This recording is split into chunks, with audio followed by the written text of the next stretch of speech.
एक दिन एक पठान टोपी बेचने वाला शहर से गुजर रहा था।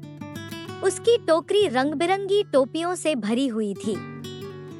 लंबा सफर तय करने के बाद वह बहुत थक गया।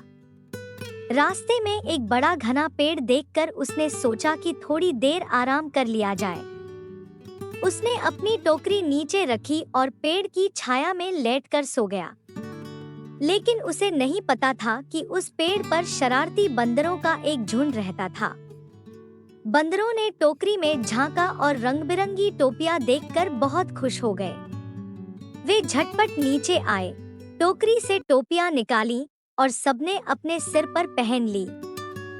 कुछ देर बाद पठान की आंख खुली। जैसे ही उसने देखा कि टोकरी खाली है, वह चौंक गया। पठान आश्चर्य से अरे!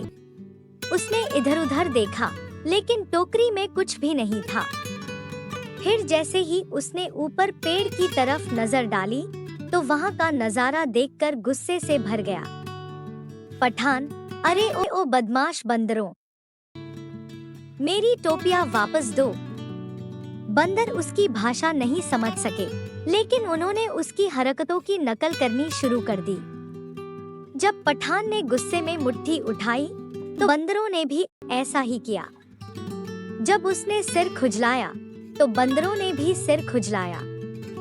यह देखकर पठान सोच में पड़ गया। फिर उसके दिमाग में एक तरकीब आई। पठान मुस्कुराते हुए, अच्छा, तो तुम लोग मेरी नकल करते हो? ठीक है, फिर देखो। उसने अपनी टोपी उतारी और जोर से जमीन पर फेंक दी। जैसे ही पठान ने ऐसा किया, बंदरों ने भी अपनी अपनी टोपियां उतारकर नीचे फेंक दी। पठान हंसते हुए, हाँ, देखा कौन ज्यादा अक्लमंद है। उसने जल्दी से अपनी सारी टोपियां उठाईं, टोकरी में रखी और खुशी-खुशी आगे बढ़ गया। कहानी से सीख: बुद्धिमानी से हर समस्या का हल निकाला जा सकता है।